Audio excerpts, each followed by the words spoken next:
हाथ किसने दिया, सबका वर्णन है। तो मस्तिष्क आपको दिया है कि गुरु को माथे पर बैठा के रखिए, लेकिन दुर्भाग्य की बात है कि आप गुरु को माथे पे बैठा के क्यों रखें, कैसे रख पाएंगे? क्योंकि आपके माथे में पहले से एकदम शराब भरा हुआ है, क्योंकि आपके माथे में पहले से दुर्दर्शन के न जाने कितने रंग रूप भरे हैं। खैनी भरा है, बीड़ी भरा है, दारू भरा है, गांजा भरा है, छल भरा है, कपट भरा है, ईर्ष्या भरी है। वो है कौन सा बिस्तर पे है? काम, क्रोध, लोभ, मोह, ईर्ष्या, द्वेष, नशा, दुर्व्यसन, जितने भी कुकर्म के विचार और चिंतन है वो कहां पर है? मस्तिष्क में। और गुरु को रखना कहां है? इसी मस्तिष्क में। तो जिस बिछावन पर पहले से गंदगी का ढेर लगा है, उस बिछावन पर गुरु को कैसे बैठाएंगे? गुरु को बैठाने के लिए अपने मस्तिष्क के आंगन को बुहारना होगा। इसलिए कबीर साहब ने कहा, जो तो साचा बानिया सांची हाथ लगा, अंदर झाड़ू दे के कोरा दूर बहा। अंदर झाड़ू लगाने की जो क्रिया है वही ध्यान की क्रिया है। अंदर जो झाड़ू लगाने की क्रिया है वही स्मरण की क्रिया है। अब कोई व्यक्ति कहे कि हम हल जोत करके अंदर में झाड़ू लगाएंगे, वो होगा? नहीं होगा ना। हल जोतने से भूख जरूर मिट जाएगी, लेकिन हल जोतने से विचारों की शुद्धि का कोई सवाल होता है क्या?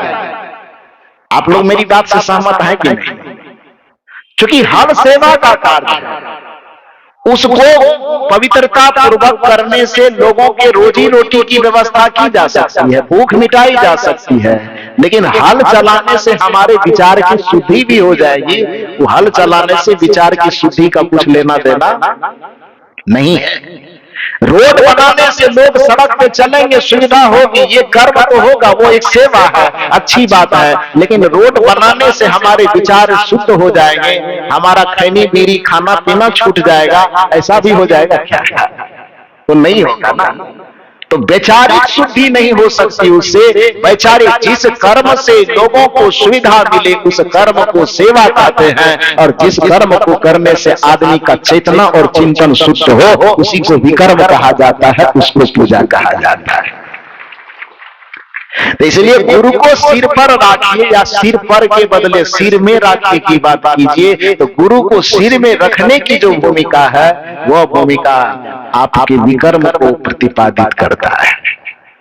जब तक आपके मस्तिष्क के बिस्तर सुंदर नहीं होंगे, चित्त चेतना के बिस्तर सुंदर नहीं होंगे, गुरु को आप बैठाएंगे कैसे? और जब तक गुरु को मस्तक पर नहीं बैठाएंगे, याद रखिए, लिख लीजिए कागज में, और नहीं लिख सकते कागज में, कल लेके आएगा स्टाम्प पेपर, हम भी सिग्नेचर कर देंगे।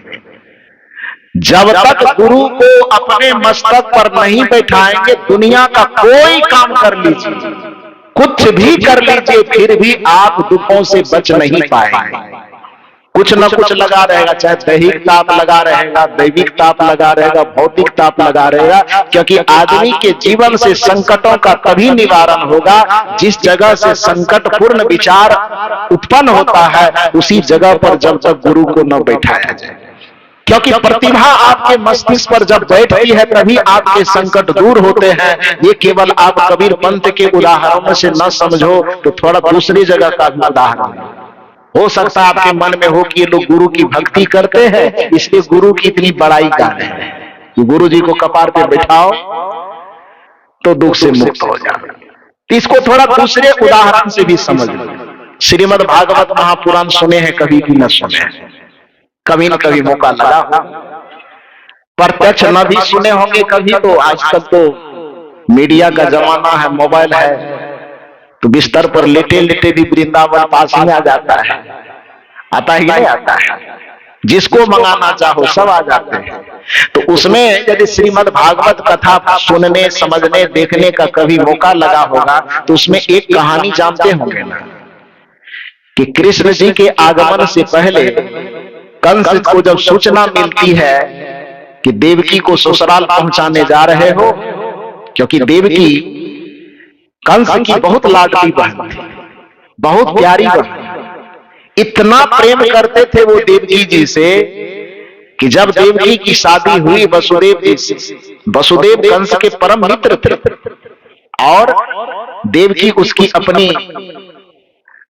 बहन जैसी थी, बहन से भी ज्यादा प्रेम करते थे, बहन से भी प्रेम उतना ही करते थे, वसुदेव से भी उतना ही प्रेम करते थे। दोनों कंस के प्रेम के कारण ही कंस ने ही देवकी और वसुदेव की शादी करवाई।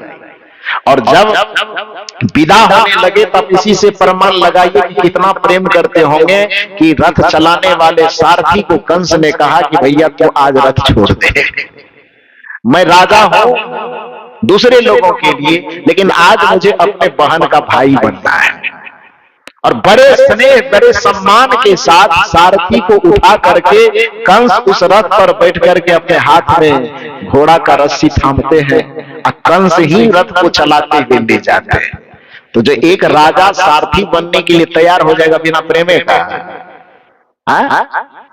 प्रेम था ना बहन के प्रति मन में, बहन के प्रति आदर था, लेकिन उतना आदर करने के बावजूद भी जब कहा जाता है, कथा या कहती है, जब आकाशवाणी होती है, अरे मूर्ख जिसको तो इतना धूमधाम से विदा कर रहे हो, उसी के गर्भ से जो 8वां बच्चा पैदा होगा वो तुम्हारी मृत्यु का कारण बनेगा। बस वहां से घटना क्या घटती है, जिसको खुशी खुशी विदा करने के लिए ले जा रहे थे वो तो तलवार लेके तत्काल उसका गर्दन ही काटने वाले थे, वो गर्दन ही काट देते। लेकिन वसुदेव जी पैर पकड़े कि खतरा आपको देवकी से नहीं है, खतरा आपको देवकी के बच्चे से है, आकाशवाणी के अनुसार। तो इसको क्यों मार रहे हैं, इसको कम से कम छोड़ दीजिए, बच्चे से खतरा है तो मैं शपथ लेता हूं कि जितने बच्चे होंगे वो सारे बच्चे आपके पास पहुंचा दिया जाएगा, आप उसको ही खत्म कर दीजिएगा, देवकी को कुछ मत कहिए। तो चूंकि पहले से तो दिल में था ही उसके प्रति श्रद्धा, और वसुदेव जी जैसा कहे तो मान भी गए और कारागार में बंद कर दिया। जाने का मौका लगा है किसी को? मथुरा गए हैं इसमें से कोई? इसमें से कोई गया है? आप गए हैं? आप भी गए हैं? हाँ, मथुरा गए हैं तो देखे हैं हथकड़ी कितना मोटा है, देखे हैं?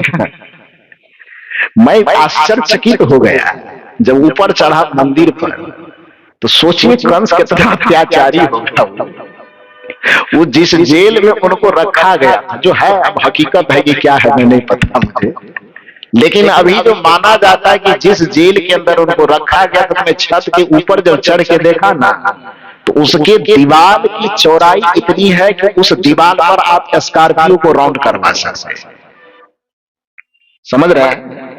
दीवार की जो मोटाई कहते हैं उसको क्या कहते हैं, चौड़ाई कहिए मोटाई कहिए, तो उस पर आप स्कॉर्पियो को राउंडिंग करवा सकते हैं, हो जाएगा। कि उसकी जो हथकड़ी है, मैंने कोशिश किया कि एक बार उठा के देखता हूं उठता है कि नहीं।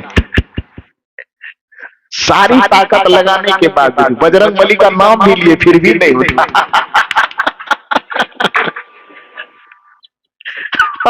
हम मेरी ताकत से नहीं, एक बार बोलिए बजरंगबली की जय, उठाए नहीं उठा। हमके कैसा आदमी रहा होगा कंस, बताओ तो। ये बेड़ी को वसुदेव जी के पैर में जो बांधे होंगे, वसुदेव खींचते कैसे होंगे इसको? तो बड़ा विकट स्थिति है। कहने का यह अभिप्राय कि उस तरह से कष्ट में रखा गया उनको, रखने के बाद सोचिए कि उतनी मजबूत बेड़ी, उतनी मजबूत हथकड़ी, सारा चीज रखा हुआ है। कब तक उसके जीवन में दुख रहा? जब तक 8वां पुत्र के रूप में कृष्ण जी आए नहीं। और कृष्ण जी आए तो पर भी दुख व्याप्त है, लेकिन दुख समाप्त होना कब से शुरू हुआ? जब वसुदेव ने उस कृष्ण को उठा करके अपने माथे पर रख लिया। बात समझ में आई कि नहीं आई? डलिया में उठाए ना, माथे पर रखे ना, और माथे पर रख करके जब यात्रा शुरू किए तो उस यात्रा से परिणाम क्या निकला? कहा जाता है जिस जेल में बंद थे जेल का फाटक खुल गया, बेड़ियां हथकड़ियां खुल गई, और रास्ते में चलते चलते चलते चलते जब कहा था यमुना नदी आई, तो सबसे बड़ी बात है वो यमुना नदी भी रास्ता दे दी और कृष्ण को अपने लक्ष्य तक पहुंचा दिया। और उस दिन से वसुदेव की जिंदगी का सारा कष्ट दूर होना शुरू हो गया। ये कहानी है, कथा है। अब इस कथा को मान करके मतलब वृंदावन बिहारी लाल की जय मत करने लगना, क्योंकि शास्त्रों को समझने की 3 विधा है। जैसे व्याकरण में किसी शब्द का अर्थ करने के लिए 3 प्रकार की कसौटी है, अभिधा, लक्षणा और व्यंजना। उसी तरह से शास्त्रों के अर्थ करने के 3 हिस्से हैं, आधि भौतिक हिस्सा, आधि दैविक हिस्सा और आध्यात्मिक हिस्सा। कथा जब भी कोई कही जाती तो कथा के पीछे केवल कथा सुनने का मतलब नहीं होता है, क्योंकि साहित्य का नियम होता है जब भी कोई कथा बनाई जाती तो उसकी 2 विधा होती है, एक आदर्शवादी विधा और एक यथार्थवादी विधा। यथार्थवादी विधा का अर्थ होता है जो घटना सचमुच में घटित हुई हो उसको ज्यों का त्यों कहानी बना करके लिख देना, उसको यथार्थवादी विधा कहा जाता है। और आदर्शवादी विधा का अर्थ होता है कि घटना सच में घटी हो कि न घटी हो उससे कोई मतलब नहीं, लेकिन एक अच्छा संदेश देने के लिए, लोगों को एक अच्छा उपदेश देने के लिए जब भी कोई कहानी बनाई जाती है उस कहानी के सच और झूठ को नहीं देखा जाता, बल्कि उस कहानी के संदेश को देखा जाता है। उसी को आदर्शवादी विधा कहा जाता है। तो इसलिए पोथी पुराण और शास्त्रों की कथा को जब सुनिए तो खाली यथार्थवादी चश्मा मत लगाइए। यथार्थवादी चश्मा लगाएंगे तो बहुत चीज झूठ हो जाएगा, बहुत चीज सच हो जाएगा। अब कबीर साहब अपने साहित्य में कहते हैं, माटी कहे कुम्हार से तो क्या रौंदे मोह, एक दिन ऐसा आएगा मैं रौंदूंगी तो। इसको यथार्थवादी दृष्टि से देखेंगे कि आदर्शवादी दृष्टि से? थोड़ा जोर से बोलिए। यथार्थवादी नहीं देखेंगे। यथार्थवादी दृष्टिकोण से देखेंगे तो आप बताइए कि मिट्टी को मुंह कब से हो गया जो बोलना शुरू कर दिया? और मिट्टी को मुंह है ही नहीं तो बोलेगी कैसे जो कबीर साहब सुन लिए? वास्तविकता यह नहीं है कि मिट्टी बोल सकती है, और वास्तविकता यह भी नहीं है कि मिट्टी की बात को कबीर साहब सुन सकते हैं। यथार्थ यह नहीं है, यह एक आदर्श है कि मिट्टी न बोल रही है फिर भी मिट्टी के मुख से बुलवाया जा रहा है, एक संदेश बुलवाया जा रहा है।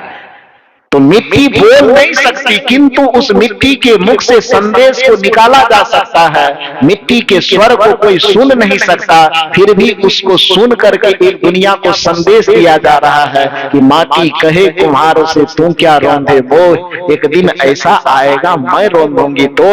अर्थात दुनिया को इस संदेश दिया जा रहा है कि किसी कमजोर को सताओ नहीं, वरना मिट्टी को सताने वाला जैसे मिट्टी के अंदर दफन हो जाता है, यदि तुम कमजोरों को सताओगे तो एक दिन कमजोर भी तुमको दफन कर सकता है। यह संदेश सदगुरु कबीर साहब का है। लाचार लोगों को मत सताओ, जो विवश है उसको सताओ मत। निर्बल को न सताइए वाकी मोटी हाय, बिना जीव के श्वास से लोह भस्म हो जाए। ये कबीर साहब कहते हैं निर्बलों को मत सताओ। निर्बलों को सताओगे तो संकेत देखो, जो मिट्टी मुख है जो बोल नहीं सकती, उस निर्बल को यदि कोई पैर से रौंदना चाहता है तो कभी न कभी मौका पा करके वह मिट्टी भी रौंदने वाले को दफन करके रौंद देता है। तो यह संदेश है सकारात्मक संदेश। इसलिए यथार्थवादी दृष्टिकोण से मिट्टी न तो बोल सकती है न मिट्टी की बोली बात को कोई सुन सकता है। बात समझ में आई कि नहीं आई? तो उसी तरह से जब ये कहानी कही जाए कथाओं में, तो कथाओं की कहानी सुन करके खाली वृंदावन बिहारी लाल की नहीं करना है। तब क्या करना है? थोड़ा दिमाग लगा करके सोचना है कि कहना क्या है। कहना यही चाहते हैं कि जो सदगुरु कबीर साहब ने कहा कि गुरु को सिर पर रखिए, तो गुरु का मतलब कोई व्यक्ति नहीं होता है, गुरु का मतलब प्रतिभा होता है, गुरु का मतलब चेतना होता है, गुरु का मतलब ज्ञान होता है।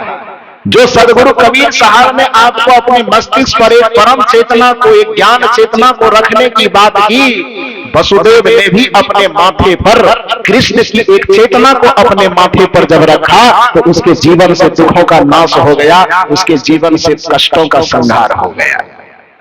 कहने का अभिप्राय यह है कि जब आपके मस्तिष्क पर कोई ज्ञान की चेतना, कोई प्रतिभा की चेतना सवार होती है तब आपके जीवन से दुखों का अंत होना शुरू हो जाता है। इसलिए वसुदेव ने कृष्ण को गुरु के रूप में वर्ण किया, माथे पर रखा। आपको कृष्ण को अपने माथे पे रखने की आवश्यकता नहीं। आप जिनसे दीक्षा लिए हैं, जो आपका इष्ट है, अपने इष्ट को अपने माथे पे रखिए। भले ही आप राम को इष्ट मानते हैं तो राम को ही रखिए, भले आप शिव को इष्ट मानते हैं तो अपने माथे पे शिव के आदर्श को रखिए, भले ही आप कबीर साहब को अपना इष्ट मानते हैं तो कबीर साहब के आदर्श को अपने माथे पर रखिए। भावार्थ यह है कि जिसे आप अपना इष्ट और आदर्श मानते हैं, उसके ज्ञान चेतना को अपने मस्तक पर धारण कीजिए, तो आपके जीवन के सारे दुख का अंत होना शुरू हो जाएगा। गुरु को सिर पर राखिए, चलिए आज्ञा माए, कहा कबीरता दास को तीन लोक डरना। तो इसलिए मस्तिष्क आपको मिला था गुरु को धारण करने के लिए, लेकिन आपने धारण क्या किया? शिखर के पुड़िया इसमें रखे, इसी में ना है। अरे इसमें है तब ना मुंह में जाता है। सिगरेट को धोख करके नाक से एकदम ईंट के भट्ठा की तरह निकालते हैं डिजाइन। पता ही नहीं चलता है कि आदमी की नाक है कि चिमनी का भट्ठा है। सिगरेट पी करके इतना धुआं भीतर में लेता है कि आदमी को पता भी नहीं चलता भीतर में किडनी लीवर है कि सिंगापुरी केला। धोकनी मार मार करके पकाता है। तो कबीर साहब ने कहा कि इसके लिए तुमको ये सब चीज नहीं मिला है। तब क्यों मिला है? मत कर मोह तू,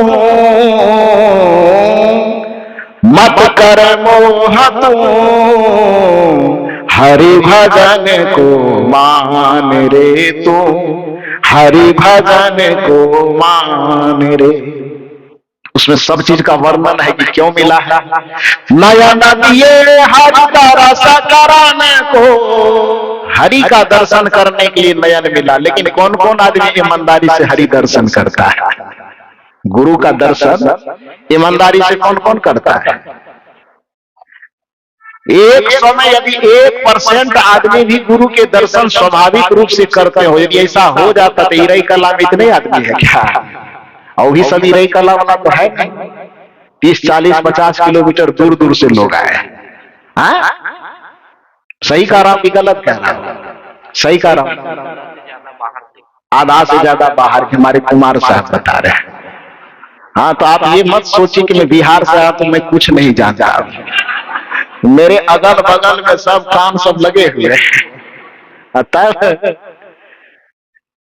ये सौभाग्यशाली होनी मेरा सौभाग्य है कि मेरे दाएं भी महात्मा बैठे हैं, मेरे बाएं भी महात्मा बैठे हैं, और बीच में मैं खेल रहा हूं। दोनों तरफ से मेरे हाथ को पकड़े हैं, क्योंकि नीति यह कहती है कि जिसका हाथ महात्मा पकड़ लेते हैं उसके हाथ को परमात्मा कभी नहीं छोड़ता है। जिसके हाथ को महात्मा पकड़ लेते हैं उसकी हस्ती सदैव जिंदा रहती है, और जिसकी हस्ती जिंदा रहती है उसी की मस्ती जिंदा रहती है। जिसकी हस्ती जिंदा है उसी की मस्ती जिंदा है, और जिसकी मस्ती जिंदा है उसी व्यक्ति की मुक्ति भी जिंदा है। इसलिए जो व्यक्ति मुक्त होना चाहता है उसको सदैव मस्त रहने का प्रयास करना चाहिए। हमारे परम पूज्य सदगुरु श्री ज्ञान साहब जी शायरी कहा करते थे बराबर, जिंदगी में जिंदगी का, बोल दीजिए ना, बहुत सुने हैं आप लोग। 42 साल से सुन रहे तो भी हम ही से बोलवाइएगा। बोलिए जरा बढ़िया से, जिंदगी में जिंदगी का राज पाना चाहिए, अब मन और इंद्रियों को याद नहीं है। बड़ा गड़बड़ विद्यार्थी है आप लोग जी। 41 साल से पढ़ने के बावजूद भी भूल गए हैं तो कैसे काम चलेगा? होमवर्क लेके जाइए, कल याद करके आइएगा, कल फिर पूछूंगा। होमवर्क ठीक नहीं हुआ तो आप लोग जितना विद्यार्थी को सजा दिए हैं तो एक दिन आप लोगों से बदला ले लेंगे। तो जिंदगी में जिंदगी का राज पाना चाहिए, मन और इंद्रियों को सबस रखना चाहिए, और अपने को जान करके मस्त रहना चाहिए। क्योंकि जो व्यक्ति मस्त रह सकता है वही व्यक्ति मुक्ति का मार्ग तय कर सकता है। खिलखिलाइए, मुस्कुराइए, यही जिंदगी का सार है। जो जिंदगी में मुस्कुरा नहीं सकता उसको मनुष्य कहलाने का कोई अधिकार नहीं है, क्योंकि इस धरती पर मनुष्य ही एक ऐसा प्राणी है जिसको मुस्कुराने का वरदान मिला है, वरना गधा को कितना भी खुशी मिल जाए केवल हिया करके बंद हो जाएगा, मुस्कुरा नहीं सकता। तो इसलिए यदि हम मनुष्य का शरीर लेकर के आए हैं तो और कुछ हमसे छीना जाए, छीन जाने तो कोई चिंता की बात नहीं है, लेकिन अपने चेहरे की मुस्कुराहट नहीं जाने देना, चेहरे की मुस्कुराहट को किसी को छीनने मत देना। मैं बिहार राज्य के एक समस्तीपुर जिला पड़ता है, समस्तीपुर जिला में मेरा कार्यक्रम था। एक डॉक्टर साहब आए और उन्होंने कहा, गुरुजी बगल में मेरा क्लिनिक है, कल ही उद्घाटन हुआ है, आपका कार्यक्रम था इसीलिए आपको बुला नहीं पाए, आज मैं आया हूं, आप चल करके थोड़ा सा क्लिनिक में मेरे मेन कुर्सी पर बैठ जाइए। मैंने कहा कुर्सी पर बैठूंगा, लेकिन शर्त है दिन भर जितना फीस भी हो सब मुझे दे देना। उन्होंने वैसे तिरछी नजर करके हमको देखे।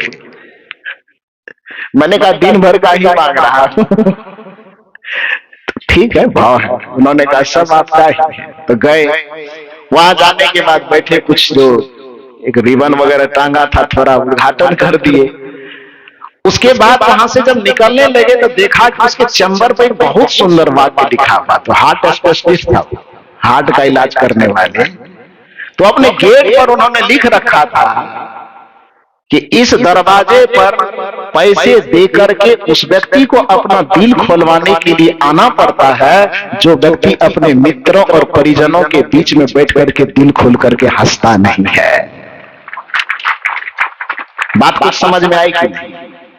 कि जो पति पत्नी भाई मित्र बंधु अपने परिवार के बीच में बैठकर दिल खोल करके नहीं हंसता है, उसी व्यक्ति को लाखों रुपए दे करके यहाँ मेरे पास अपना दिल खोलवाने के लिए आना पड़ता है। तो जो डॉक्टरों के पास दिल खोलवाने के लिए नहीं जाना चाहते हो, उसको मौका निकाल निकाल करके खूब हंसना चाहिए। और कुछ लोग मुझे कहते हैं कि सत्संग में आप गंभीर होकर सत्संग क्यों नहीं करते? मैंने कहा मेरे माथे पे 50 किलो का पत्थर नहीं रखा हो, कोई बोझ नहीं है। बोझ किसी को रहे तब तो दब दब करके चरमर चरमर करते रहे। अरे सूर्य के सामने गुलाब आ जाने पर यदि गुलाब खिले नहीं तो संदेह है, या तो गुलाब नकली होगा या तो सूर्य नकली होगा। यदि सूर्य भी असली है और गुलाब भी असली है तो सूर्य के सम्मुख होने पर गुलाब को खिलने से कोई नहीं रोक सकता। उसी तरह से गुरु का ज्ञान ही असली हो और शिष्य का हृदय भी श्रद्धा से भरा हुआ हो तो भक्त को खिलखिलाने से कोई नहीं रोक सकता, उसको मुस्कुराने से कोई नहीं रोक सकता। इसलिए खिलखिलाइए, मुस्कुराइए, खूब गुनगुनाइए। फूलों से नित हंसना सीखो, भौरों से नित गाना, तरु की झुकी डालियों से सीखो शीश झुकाना, दूध तथा पानी से सीखो मिलना और मिलाना, सीख हवा के झोंकों से लो कोमल भाव बहाना, दूध तथा पानी से सीखो मिलना और मिलाना। फूलों से नित हंसना सीखो। फूल आपके सामने में है, ये बता रहा है कि आप हंसो, गुनगुनाओ, खिलखिलाओ, मुस्कुराओ, क्योंकि यही आपके जीवन का वरदान है। तो ये नयन मिला है, क्यों मिला? हरि दर्शन करने को। लेकिन हरि का दर्शन आप करते कहां हैं? हरि का दर्शन करने के लिए आपको बहुत जबरदस्ती भेजना पड़ता है या निमंत्रण कार्ड भेजना पड़ता है, तब आप आते हैं। वस्तुतः आंख जिस काम के लिए मिला वो काम आप नहीं करते हैं। कहीं चित्रहार चल रहा होता, निमंत्रण की जरूरत है, कतार लग जाएगी। खैर छोड़ो, ज्यादा लेट होगी तो बिजली पहले कट जाएगी। छत्तीसगढ़ में ऐसा होता है तो इसलिए ज्यादा जल्दी जल्दी खींच लो, नहीं तो बिजली कटेगी तो गड़बड़ा जाएगा। तो नया नदिये हरि दरस कराने को, नया नदिये हरि दरस कराने को, श्रवण दिए सुन ज्ञान रे, श्रवण दिए सुन ज्ञान रे, हरि भजन को मान रे तू, हरि भजन को मान रे। मत कर मोह तू, मत कर मोह तू, हरि भजन को मान रे तू, हरि भजन को मान रे। पैर दिया है पवित्र स्थान पे चलने के लिए, मुंह दिया है पवित्र वाणी बोलने के लिए, हाथ दिया है शुभ कर्म करने के लिए। तो इंद्रियों का जो समुच्चय आपको मिला है वह कुकर्म करने के लिए नहीं मिला है, वह सुकर्म करने के लिए मिला है। तो कुकर्म त्याज है, सुकर्म करने योग्य है। लेकिन ध्यान रहे, सुकर्म करने से भी आपकी मुक्ति होने वाली नहीं है। सुकर्म करने से आपका व्यवहारिक जीवन व्यवस्थित होगा, सुकर्म करने से आपको सुविधा मिलेगी, लेकिन सुकर्म करने से ही आपको शांति मिल जाएगी ऐसा नहीं होगा। शांति मिलने के लिए न तो कुकर्म करना है न सुकर्म करना है, बल्कि कुकर्म और सुकर्म दोनों से ऊपर उठ करके सुमिरन और ध्यान करना है। यही विकर्म कहलाता है, उसी को पूजा कहा जाता है। इसलिए कहा गया कि सरगुण की सेवा करो, निर्गुण का कर ज्ञान, सरगुण निर्गुण से परे तहां हमारा ध्यान।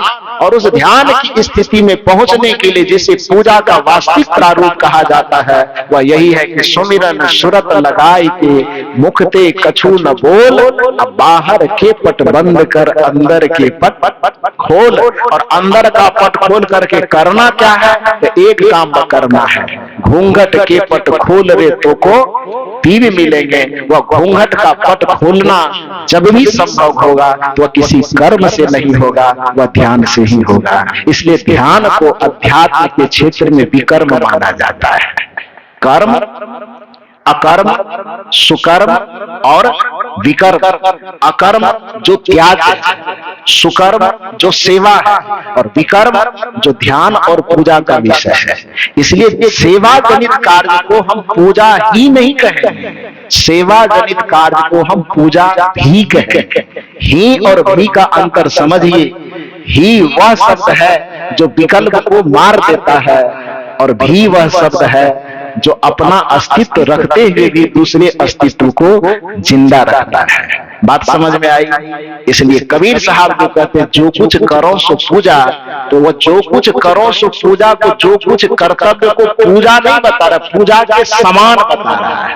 आप उस पूजा के समान भावना बना करके कर्म कीजिए, सेवा कीजिए। इससे आपका व्यवहारिक सुख तो आपको मिलेगा ही, आपके उस व्यवहार से दूसरे को भी सुख मिलेगा।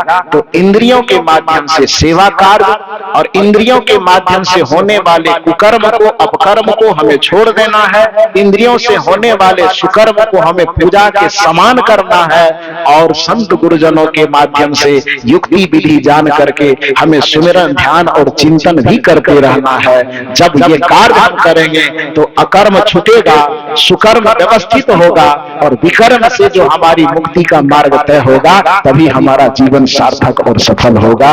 बस इतना ही निवेदन करके आप सबों को बहुत बहुत साधुवाद कि इतना देर तक मेरी बातों को इतना शांतचित्त होकर के सुने। गुरुदेव करे कि आपकी भी हस्ती जिंदा रहे, गुरुदेव करे कि आपकी भी मस्ती जिंदा रहे। हस्ती और मस्ती जिसकी जिंदा ना रहे वो जबरदस्ती जिंदा रहे। जिसका हस्ती मस्ती नहीं रहेगा तो जबरदस्ती है ना वो। हाँ, तो जबरदस्ती वाला कोई ना रहे, सब हस्ती वाला भी रहे और मस्ती वाला भी रहे। करना ही चाहिए। कबीर साहब के लाइन से थोड़ा सा हट करके बात कीजिए, फिल्मी दुनिया में चाहिए। रोते रोते, हाँ देखिए सब चहकने लगा। तब कबीर साहब से टॉपर बीजक यही है।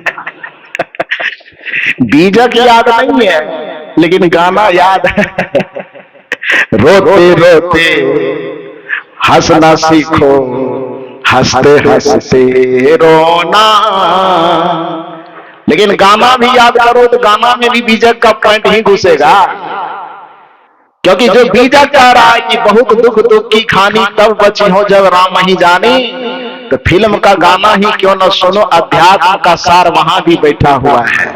रोते रोते हंसना सीखो, हंसते हंसते रोना।